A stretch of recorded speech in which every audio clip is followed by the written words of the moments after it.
Olá, gente, tudo bem? Eu me chamo Carlos Júnior, eu faço parte da Sociedade Brasileira do Design Inteligente e hoje nós vamos tratar sobre um tema extremamente importante a respeito das implicações do design inteligente. Será que o livro de Gênesis é uma cópia ou será que ele de fato é original? Se você ficou curioso, então vem com a gente.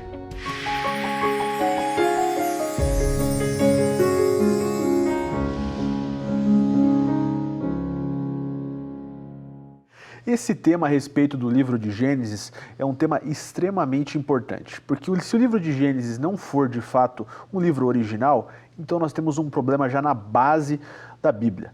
Então, Ed, o que você acha sobre esse assunto aí? Você acha que o Gênesis é uma cópia ou será que nós temos um material original? Então, isso é um debate longo, de muitos anos de debate teológico, só que tem uma coisa interessante nesse debate. O Gênesis, na minha concepção e nas evidências científicas, ele para mim é original. A sua literalidade, a sua forma narrativa, o seu composto, o seu gênero literário, isso prova para a gente que ele é original. Só que interessante que muitas das vezes nesses longos anos de teologia, as pessoas tentando desqualificar o livro, tentam dizer que ele é uma cópia da Babilônia, da Suméria, do Egito, e que eles copiaram o Gênesis, ou seja, Gênesis copiou eles, é o inverso, né? Gênesis copiou eles. E aí a gente começa a entender que se a gente vai por este lado, a gente vai cair num erro teológico grave. Até então, porque o livro de Gênesis ele é estrutural para toda a Bíblia, né? Se você não tem esse livro, que é o fundamento básico para todo o Evangelho, então você tem um problema muito sério de apologética para depois poder construir, poder entender os próximos capítulos. Então, o livro de Gênesis ele é fundamental e é necessário que ele seja original. O que, na verdade, tem sido aí uma falácia muito utilizada por naturalistas, né, Ed? Não só os naturalistas, mas também como os teólogos liberais. É isso mesmo. Eles têm entrado nesse ramo para desmistificar Gênesis, para tirar a autoridade do livro. Você acha que eles fazem isso porque eles realmente acreditam de fato que esse livro pode ser manipulado, ou você acha que eles têm alguma informação a mais? Não dá para a gente ter essa certeza, mas eu acho que muitos fazem isso justamente porque já não têm a credibilidade de acreditar e já são cegos de não querer acreditar em evidências. A arqueologia hoje é a maior evidência científica que o livro de Gênesis tem o seu papel, tem sua importância. E para falar sobre esse livro, é bom sempre contar com um grande arqueólogo, né? Então nós vamos falar com ele, que é um dos melhores hoje do que se fala de arqueologia bíblica, né? Ele que comanda o Museu de Arqueologia Bíblica aqui no Brasil, nosso querido Rodrigo Silva. E ele vai estar explicando um pouco mais a respeito dessa questão, se o Gênesis é uma cópia ou não. Então pega seu bloquinho de anotação aí e vem entender um pouco junto com o Rodrigo. Muito obrigado pelo carinho, eu me senti muito querido e muito amado e eu louvo a Deus por isso. É um prazer estar aqui, é a primeira vez que a gente consegue conciliar a agenda para estar pessoalmente aqui e eu louvo muito a Deus por essa oportunidade. Quarta-feira já estou indo para as escavações em Israel, a gente volta para lá, espero que vocês possam orar para que dê tudo certo nas escavações. Estamos escavando na cidade de Laquis, que é a segunda maior cidade da Judéia depois de Jerusalém. Estamos descobrindo coisas muito interessantes que confirmam o relato bíblico. Mas como aqui o propósito é design inteligente, então eu não vou falar das escavações de Laquis, vou falar mais sobre o livro do Gênesis. Algumas considerações literárias sobre o livro do Gênesis que eu queria considerar aqui com os irmãos. Aqui vocês têm um original, uma fotografia original do manuscrito mais antigo que nós temos do Gênesis. Ele data de aproximadamente 100 anos antes de Cristo. E ele foi encontrado em Herbert Qumran, foi na caverna número 4, e ele é um dos achados mais importantes que nós temos em relação ao livro do Gênesis, é o mais antigo. Normalmente, a teologia ensinava até tempos atrás que o autor do Gênesis era Moisés. E Moisés seria o autor dos 5 primeiros livros, Gênesis, Êxodo, Levítico, Números, e que o Gênesis seria uma história real, cobrindo, fora o período da criação, de 1800 a.C. até 1600, época de José. Alguns colocam José entre 1800, outros colocam em 1600, eu coloco em 1800. Então o Gênesis seria desde a origem da terra até nesse período aí por 1600. Esse era quase o consenso teológico, porém, isso mudou desde o período da Alta Crítica para cá. E muitas faculdades hoje, inclusive... Obrigado. E muitas faculdades hoje, inclusive protestantes, católicas, na faculdade de teologia, não aceitam mais isso. Eu sou membro do SBL, que é o Society of Biblical Literature, que é o maior encontro mundial de teólogos. E eu confesso aos irmãos que cada ano que eu vou, o último encontro foi em San Antônio, a gente volta mais desanimado com a tendência que a teologia moderna está tomando. Você falar que acredita na historicidade do Gênesis, você parece um idiota ali na vista de todo mundo, sabe? Porque é um consenso quase da maioria dos teólogos que vêm da Alemanha, principalmente da Alemanha e dos Estados Unidos, do hemisfério norte, que aquilo tudo é uma grande parábola. Mas eles também não falam isso no vácuo, eles dão argumentos. E eu vou analisar alguns argumentos que eles dão e como que eu poderia responder a esses argumentos do ponto de vista da arqueologia. Primeiro, será que o Gênesis foi escrito por um autor mesmo ou compilado tardiamente por vários autores? Segundo, seria o Gênesis meramente uma poesia ou ele pressupõe uma narrativa histórica? Seria possível a produção de um texto tão complexo no período do Bronze, que é quando a teologia mais conservadora coloca a produção do livro do Gênesis? E, por fim, seria o Gênesis um plágio? Essas são as perguntas que nós temos que lidar. E a resposta da teologia liberal, da teologia crítica, é que sim, o Gênesis foi escrito por vários autores, Moisés é um mero mito, o Gênesis foi composto a partir do 6º século da nossa era para cá, o Gênesis é apenas uma poesia, não tem nada de narrativa histórica ali, o Gênesis não poderia ser produzido no período do Bronze, porque Israel não teria uma cultura tão grande para produzir um livro como esse, e sim, nessa época tardia, ele era apenas um plágio da literatura sumeriana, ou literatura babilônica, que também estava na região ali da Mesopotâmia. Só que será que realmente as semelhanças entre o Gênesis e o Enuma Elish, ou o épico do Atrahasis, ou do Gilgamesh, há semelhanças, eu não nego isso, mas será que elas são uma prova inconteste da dependência literária? Deixe-me contar duas coisas para os irmãos aqui da parte da teologia. Quando os primeiros teólogos alemães começaram a colocar a hipótese documentária na Bíblia, a ideia de que o Gênesis tem vários autores, que é vários retalhos de textos de épocas diferentes, isso começou no folclore alemão. Não começou na Bíblia. Isso foi importado para dentro da teologia. No folclore alemão havia historiadores que queriam colocar as camadas da formação do folclore alemão.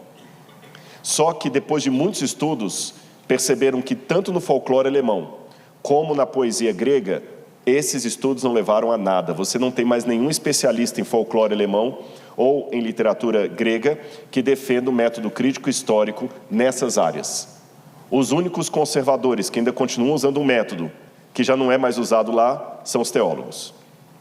E hoje, por exemplo, a ideia de James Fraser, de pegar todas as mitologias semelhantes e encontrar que uma é independente da outra, isso já está bem minado na academia. Mesmo Campbell já tem muitos questionamentos a respeito dele. E nós podemos dizer que a semelhança entre o Gênesis e alguma literatura mesopotâmica não é necessariamente uma dependência literária, mas uma fonte histórica comum. Uma fonte histórica comum. Eu sou cristão. O Mackenzie também é uma instituição cristã. Eu posso emitir conceitos aqui, não é porque eu tirei de Calvino, é simplesmente porque nós estamos abordando a mesma fé cristã, somente isso. Mas vamos falar um pouquinho da hipótese documentária para aqueles que talvez não sejam teólogos ou não conheçam muito bem a questão da teologia.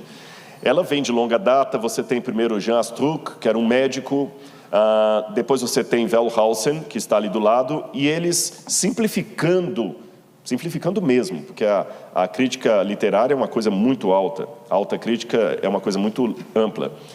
Quando você pega o texto do Gênesis, capítulo 1, você lê na sua Bíblia assim, olha, vou ler na tradução em português. No princípio criou Deus os céus e a terra.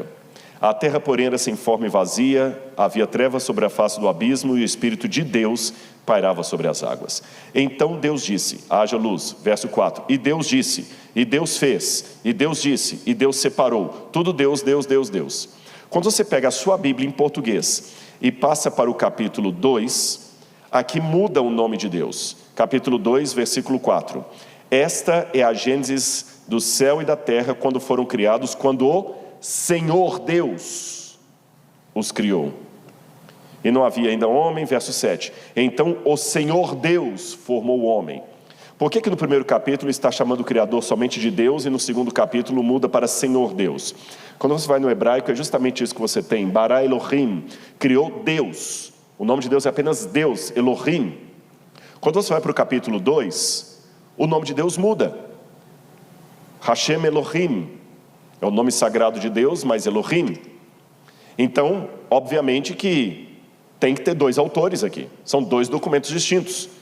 Porque um documento chama o Criador por um nome, o outro chama de outro. Se você olhar bem, até parece que no capítulo 2, versículo 4, tem um novo relato. Porque Gênesis capítulo 1, versículo 1 começa, no princípio criou Deus os céus e a terra. Vai falar da criação. Quando vai para o 2, verso 4, diz assim, esta é a gênese do céu e da terra. Essa é a gênese dos céus e da terra, quando foram criados, quando o Senhor Deus os criou. Mas espera aí, você já não tinha começado essa história? A história começa de novo. E há aparentemente contradições entre os dois relatos, o capítulo 1 e o capítulo 2. Eu estou dando o argumento que a alta crítica dá para depois responder. Vocês entenderam? Eu estou dando o argumento deles. Veja bem, no capítulo 1, Deus cria Adão e Eva de maneira simultânea.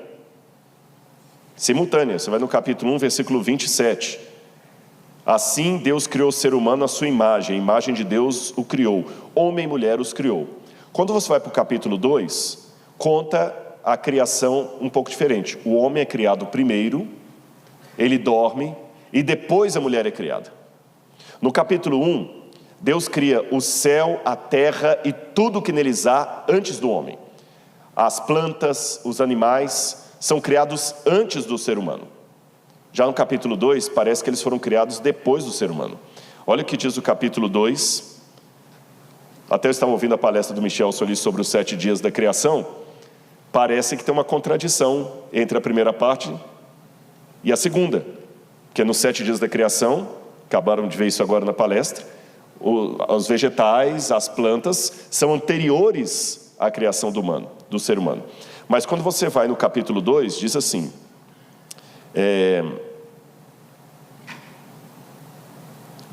capítulo 2, versículo 5, não havia ainda nenhuma planta do campo na terra, pois ainda nenhuma erva do campo havia brotado, porque o Senhor Deus não tinha feito chover sobre a terra.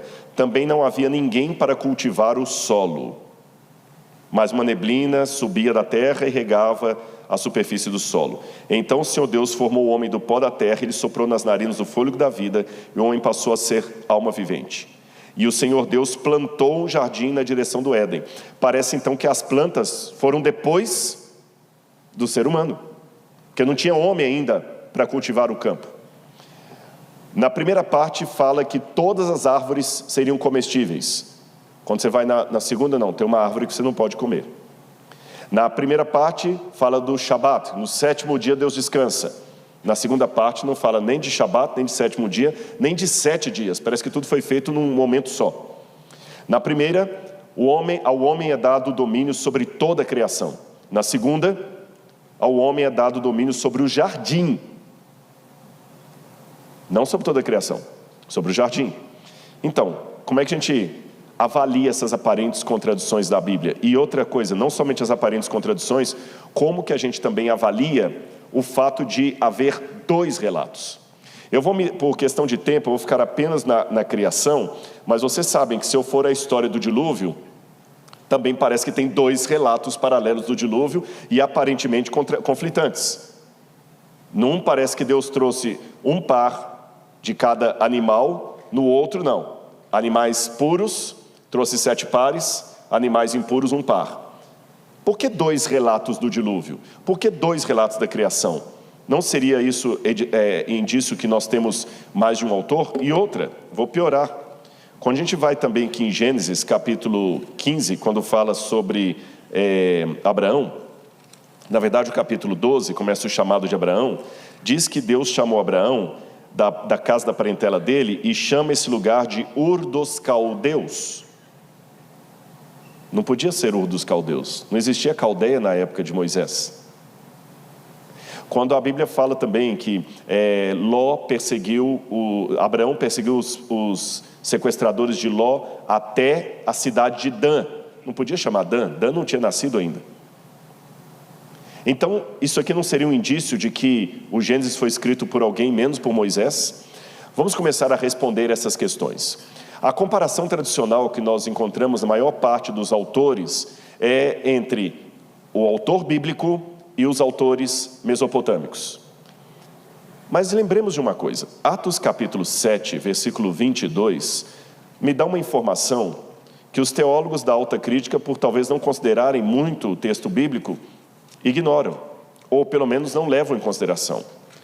E eu, como acredito na historicidade da Bíblia, eu quero prestar atenção nisso. Atos capítulo 7, versículo 22. Atos 7, 22. E Moisés foi educado em toda a ciência dos egípcios, e era poderoso em palavras e obras. Se Moisés foi educado em toda a ciência dos egípcios, um grande erro da teologia europeia e alemã é que ficaram por demais comparando o Gênesis com a literatura mesopotâmica. Mas eu tenho que comparar o Gênesis com a literatura egípcia. Eu não vou abandonar as comparações com a literatura da Mesopotâmia, eu vou fazer isso aqui hoje. Mas a atenção maior tem que ser dada à literatura do Egito. E aqui eu me surpreendo com muitas coisas. Por exemplo, Archibald Thomas Sayce, em 1887, ele já havia observado pela primeira vez que havia paralelismos muito fortes entre Gênesis capítulo 1 e a cosmogonia egípcia de Hermópolis.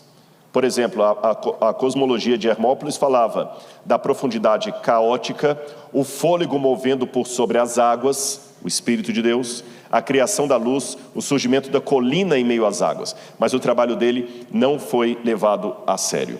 Quando a gente pega a forma como os egípcios desenham a criação, você vê que ela é muito parecida com algumas questões do Gênesis. Por exemplo, o hino de Amon mostra a mesma sequência de Gênesis capítulo 1. E disse Deus, haja luz. E Deus viu que a luz era boa, houve tarde de manhã o primeiro dia. No hino de Amon diz, abriu Amon-Ra seus olhos para ver, e todos se iluminaram por meio de sua visão, quando ainda não havia chegado o dia, o primeiro dia. A fórmula do Gênesis, Vaiomer Elohim, e disse Deus em hebraico. Você tem lá também nos textos egípcios. Amon fala e o que deveria ser se faz. Ptah pensa e ordena o que deseja. Atam, ou Atom, tomou o anúncio em sua boca. Apenas uma advertência com relação aos nomes egípcios. Nós não sabemos exatamente a pronúncia do egípcio faraônico. A maneira como nós pronunciamos é de acordo com François Champollion. Então, às vezes eu vou falar Aton, Aten, Amon, Amum, tá certo? Não se preocupem com essa variação na pronúncia. Um autor judeu, Yehuda, ele identificou várias semelhanças entre Gênesis 1 e 2 e textos do Antigo Egito, e também influências egípcias em todo o Pentateuco.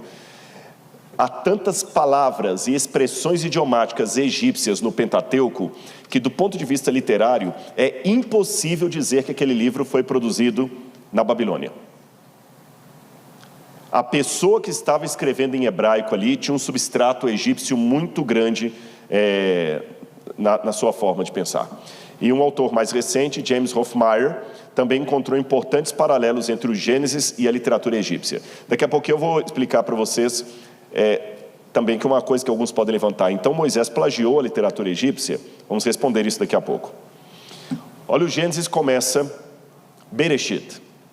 E é interessante que a expressão Bereshit, que significa no princípio ou no começo, e Reshit vem da mesma raiz da palavra hebraica rosh, que significa cabeça. Então, a cabeça criou Deus os céus e a terra. Eu tenho até uma questão hermenêutica que eu não vou entrar no detalhe com vocês aqui, mas só para vocês saberem, nós temos um problema ali no hebraico de Gênesis capítulo 1, versículo 1. Porque literalmente em hebraico está escrito em princípio, não no princípio. Em princípio. Literalmente é assim que está escrito lá. Mas se está escrito em princípio, por que 100% das Bíblias traduzem no princípio? Será que 100% das Bíblias estão erradas, inclusive as Bíblias judaicas? Eu só tenho uma explicação que eu não vou defender minha tese aqui. A única maneira de eu traduzir aquilo por no princípio, sendo que não tem artigo próprio ali, artigo definido, é se ali estiver falando de um nome próprio de uma pessoa. E nós temos bons rabinos que falam que o princípio tem um caráter pessoal. Então, o princípio ali é uma pessoa, não é um tempo. Através de uma pessoa chamada Reshit, criou Deus os céus e a terra. E quando você vai para o Novo Testamento, esse Reshit, o princípio, é o verbo.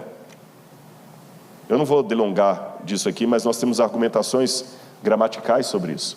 Olha que interessante como é que os egípcios começam o relato da criação deles. Eles falam sempre do Zep-Tep-J. E Zep-Tep-J significa a cabeça primordial. Tanto é que o desenho é uma cabeça, como no Gênesis.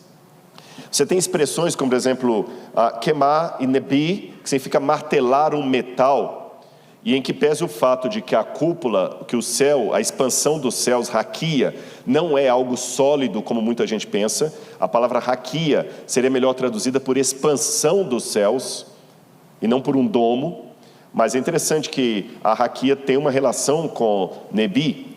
Também Badal, quando Deus fala que Ele separou as águas, também nós temos muito isso, uma relação na literatura egípcia. Mericarré, que é uma literatura da 10ª dinastia, século 12 a.C., ela tem um texto também que fala da criação, e olha o que ela menciona, que no grande tratado da sabedoria, que a divindade colocou limites nas águas, deu o fôlego de vida a seus narizes, porque são semelhanças daquele que surgiu de sua carne. Há muita semelhança entre a forma como isso aqui fala e o Gênesis. Antes de eu continuar, deixe-me apenas explicar aos irmãos uma coisa. Antes que alguns pensem no plágio, isso aqui para mim até agora não está evocando um plágio de Moisés. Está evocando uma autoria de cultura egípcia daquele que escreveu o Gênesis. Esse é o meu ponto. Quem escreveu o Gênesis estava muito mais aculturado ao Egito do que a qualquer relato da Mesopotâmia. Esse é o ponto. E com isso aqui, eu encontro dificuldade para aceitar a tese tão bem colocada aí em tantos congressos, que o Gênesis é um plágio da literatura sumeriana. Viu que fantástico? Você não pode ficar de fora dos próximos episódios. São 3 dessa série inédita do Dr. Rodrigo Silva falando a respeito de Gênesis.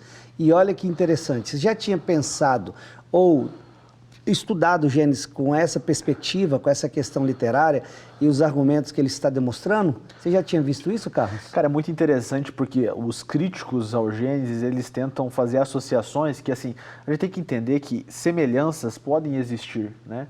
Mas haver semelhanças não significa que, de fato, aquilo seja uma cópia, ao contrário, né? É normal, vou dar um exemplo, tá? Você pega sobre a Arca de Noé, né? A gente sabe que o assunto dilúvio tem mais de 200 povos que não conversaram entre si, tá? E esses 200 povos têm praticamente a mesma história contada, com pontos cruciais. Vou fazer uma ressalva aqui. Você vai ter, por exemplo, citações dizendo a respeito de uma grande arca, uma família, um Deus, uma grande inundação, animais. Os pontos principais, todos eles são parecidos. Por quê? Porque o dilúvio foi global. Exatamente. Então, assim, não foi só um povo que viu. Então, obviamente, haveria relatos. E isso acontece em Gênesis também, o que a gente vai ver nas outras palestras. a criação ela tem uma narrativa semelhança também em outros povos.